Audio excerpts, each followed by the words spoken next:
চলচ্চিত্র করবে, তা চলচ্চিত্র করার অধিকার সবাই আছে। পরবর্তীতে তাকে ধরার পরে দেখেছে সে অনেক বড় একটা স্মাগলার। এসব তো এরকম হাজার হাজার লোক আছে, এসব লোকদেরকে তো আমি চিনিও না বা এই টাইপের কখনো আমার সামনে পড়েও নাই। বাট অনেকে তো চেষ্টা করে, সেলিব্রিটি আর্টিস্ট, তাদের সঙ্গে থেকে তাদের পিকচার আমার এরকম অনেকবার অনেক ধরনের মানে ইয়ে হয়েছে আর কি। আমার একবার প্রেমপ্রীতি বন্ধনের শুটিং চলতেছিল, ওই মুহূর্তে একটা মেয়ে আসছিল, মেয়ে এসে সে আমার সঙ্গে একটা ছবি তুলেছিল। মেয়েটাকে নিয়ে আসছিল আমাদেরই তখন ড্যান্স ডিরেক্টর আমাদের আজাদের এক অ্যাসিস্ট্যান্ট ঘুরতে আসছিল, সে নিয়ে আসছিল। ওই ছবিটার জন্য আমাকে এসএসসি থেকে ফোন করছে, এনএসআই থেকে ফোন করছে, আবার আপনার আতিথ্য থানা থেকে ফোন করছে, ডিবি থেকে ফোন করছে। তখন আমি বললাম, ভাই আমি তো আর্টিস্ট মানুষ, আমার সঙ্গে কে ছবি তুললো কে তুললো না এটা আমার দেখার বিষয় না। এবং যাকে আপনারা পাচ্ছেন না খুঁজে, যে আসামিকে আপনাকে তাকে ধরে। পরবর্তীতে তাকে ধরার পরে দেখেছে সে অনেক বড় একটা স্মাগলার একটা মেয়ে।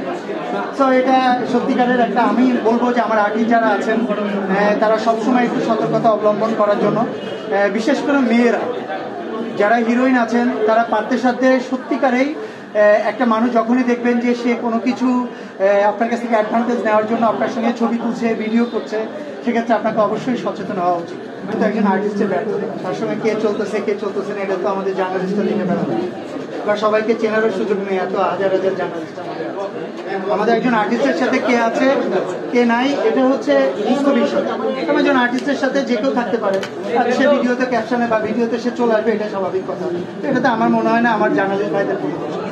আর সে জার্নালিস্ট যদি মনে করে যে আমার এই ভিডিওর সঙ্গে ক্যাপশন এটা যায়, বা আমি একটা সৌন্দর্য রেখে একটা ক্যাপশন দিব আমার এর জন্য, কন্টেন্টের জন্য, এটা তার পার্সোনাল ব্যক্তিগত এই বিষয়ে আমি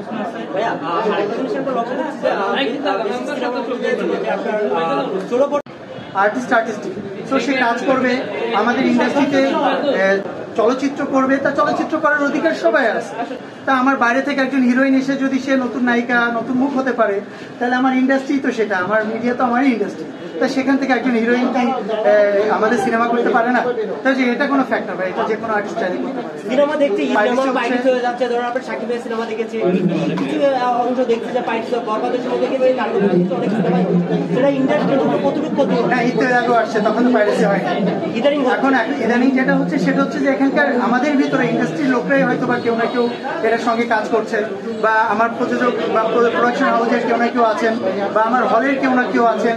এই আমাদের ভিতর থেকেই তো যাচ্ছে না পাইরেসিটা, বাইরে থেকে কিন্তু যাচ্ছে না। আমার দর্শকরা কিন্তু এইচডি প্রিন্ট বসে করবে না কিন্তু। সো আমরা কেউ না কেউ কানেক্ট আছি, আমরা কে কানেক্ট আছি আগে সেটা বের করতে হবে, দেন সেটা একটা সর্বোচ্চ শাস্তির ব্যবস্থা করতে হবে। তারপর আমার মনে হয় পাইরেসিটা চেঞ্জ হয়ে যাবে।